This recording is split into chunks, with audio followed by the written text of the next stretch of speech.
नाज़रीन, आज हमारे साथ ऑनलाइन गुफ्तगू के लिए मौजूद हैं अवाम पाकिस्तान पार्टी के सेक्रेटरी जनरल जनाब मिफ्ता इस्माइल साहब। जी मिफ्ता साहब, बहुत शुक्रिया आपका।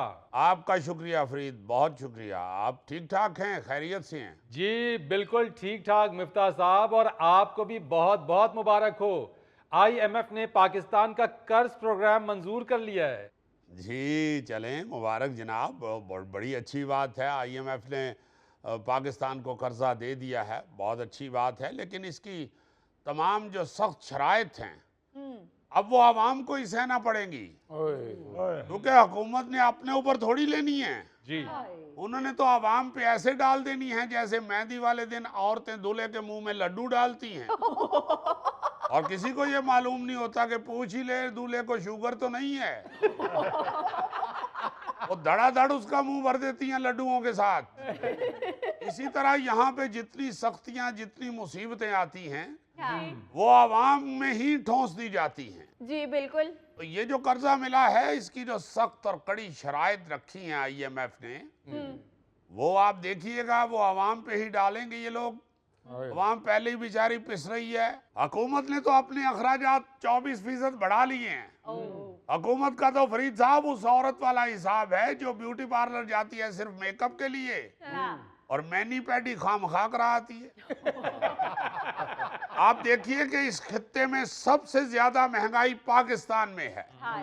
बिजली यहाँ सबसे ज्यादा महंगी, गैस यहाँ सबसे ज्यादा महंगी, यहाँ हर चीज इतनी महंगी कर दी गई है जैसे आवाम की कोई लॉटरी निकली हुई है। लोग इतने परेशान हैं फरीद साहब, बाहर निकलते हैं किसी को अपना दुख सुनाने के लिए, अभी उनका मुंह खुलता नहीं है कि दूसरा अपना रोना रोना शुरू हो जाता है। मगर मिफ्ता साहब, हुकूमत तो कहती है कि महंगाई में कमी आई है, शरह सूद कम हुआ है, आप कह रहे हैं महंगाई है। देखें, इंटरेस्ट रेट कम होने का मतलब ये नहीं है कि अशिया सस्ती हो रही हैं। फरीद, अशिया सिर्फ एक ही सूरत में सस्ती हो सकती हैं। बताएं बताएं, क्यों नहीं बताते? क्यों बताऊं? मुझे वजीर खजाना बनाए, मैं कर देता हूं सस्ती। देखिए, मुझे ओहदे से हटाने का मतलब ही ये था कि हुकूमत चीजें सस्ती नहीं करना चाहती, क्योंकि मैं बात करता हूं आवाम की, ये लोग बात करते हैं अपनी कुर्सी की। तो मिफ्ता साहब, आप कुर्सी की बात नहीं करते, आप दफ्तर में खड़े होकर काम करते हैं। भाई, काम तो खड़े होकर करना पड़ता है, भाग दौड़ करनी पड़ती है। जो आवाम के लिए भाग दौड़ नहीं करता या उनके लिए दो पांव पे खड़ा नहीं होता, उसने क्या खाक महंगाई कम करनी है। मैं यही तो कहना चाहता हूं कि मैं अल्लाह के फजल से ओहदा पास होने के बावजूद अवाम के लिए दौड़ लगाता हूं। जी जी जी, मुझे याद आया, आपने बजट खड़े होकर पेश किया था। बजट कम पेश किया था, पसीना ज्यादा साफ किया था। और साहब, गरीब आवाम के सामने बजट पेश करना आसान काम नहीं है। जी जी जी, टखनों तक पसीना आ जाता है। ओहो, टखनों तक? तो आपने नीचे भी कोई बंदा बिठाया हुआ था पसीना साफ करने के लिए? यार, आपका जहन सिर्फ पसीने पे ही अड़ा हुआ है।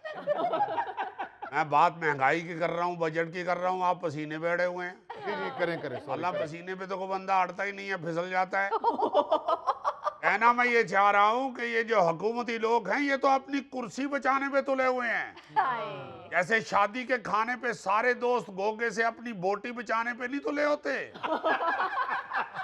ये याद रखिए, ये हुकूमत की छोटी सोच है, और जब तक इन लोगों की छोटी सोच रहेगी, छोटा बजट आता रहेगा।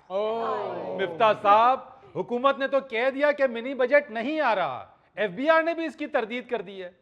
मेरी बात लिख लें, मिनी बजट जरूर आएगा। ये हाथी के दांत हैं फरीद साहब। ये गलत बात है कि मिनी बजट नहीं आ रहा, बल्कि आपको अंदर की बात बता दूं, वजीर खजाना तो पहाड़ की चोटी पे खड़े होके बाजू फैला के कह रहे हैं, तुझको आना होगा, तुझको आना होगा, इश्क सच्चा है तो मिनी बजट को लाना होगा।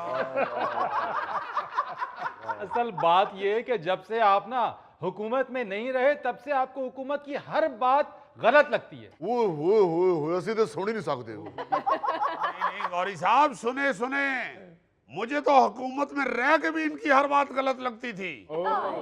इसी बात से तो तंग आके मैंने फिर अपनी पार्टी बनाने को तरजीह दी। और कोई मेरे पास फालतू पैसे नहीं पड़े हुए थे जो मैंने पार्टी बना ली। तो मिफ्ता साहब आपकी पार्टी लोग ज्वाइन कर रहे हैं? जी, अल्लाह के फजल से धड़ाधड़ लोग सोच रहे हैं। क्या सोच रहे हैं कि इन्होंने ये क्या किया है? भाई आप देखिए, अल्लाह के फजल से अब तो हर तरफ हमारी पार्टी की धूम है। अभी शाहिद खाकान अब्बासी साहब मौलाना फजलुर रहमान साहब को भी मिले हैं और जितनी वहां पे गुफ्तगू हुई है वो सारी यही थी। ये आपने क्या किया है? आप दे रहे थे वो शाहिद साहब को, आपने ये क्या कमाल किया है। बहुत अच्छा किया है जो आपने अपनी पार्टी बना ली है। देखिए, हम लोग हक की बात करते हैं, हुकूमत तो हमेशा हक महर की बात करती है। अपना हक महर वसूल करती है और तलाक लेके निकल जाती है। मुफ्ता साहब, आपकी इसी सोच की वजह से तो अवाम का जम्मे गफीर आपके साथ है। सुना है अब तो आपकी पार्टी में 6-7 लोग आ गए। अबे ओ फीडर में दूध पीने वाले बकरी के बच्चे, हम तादाद पे यकीन नहीं रखते, हम कारकर्दगी पे यकीन रखते हैं। हम डार साहब की तरह नहीं हैं कि ओहदा नहीं मिला तो मुतजाद बयान देने शुरू कर दिए। उनका तो उस खुद गर्ज पुप्पो वाला हिसाब है जो अपने बेटे के साथ मंगनी ना होने की वजह से भतीजी के खिलाफ जहर उगलना शुरू कर देती है। तो मिफ्ता साहब, डार साहब को एक तरफ रहने दें, हुकूमत तो संजीदा नजर आ रही है आवाम को रिलीफ देने में। भाई देखिए, अगर वाकई हुकूमत संजीदा है तो फिर आईनी तरामीम की बजाय बिजली का बिल कम करने पे तवज्जो दें। आईपीपीज के साथ संजीदा बात करें, जो नहीं कर रहे, इनकी हिम्मत ही नहीं पड़ रही। इस वक्त तो आईपीपीज का और हुकूमत का वो सीन चल रहा है जो गांव में नौकर का और चौधरी का चल रहा होता है। चौधरी की बैठक में घुस के उसकी तारीफें शुरू कर देता है, बैठक से बाहर निकल के उसके खिलाफ बातें शुरू कर देता है। बहरहाल वो कहते हैं कि हम अच्छा करने की कोशिश कर रहे हैं। पता नहीं कहाँ अच्छा करने की कोशिश कर रहे हैं। अभी तो जितना अच्छा किया है वो मेरा ही बताया हुआ है।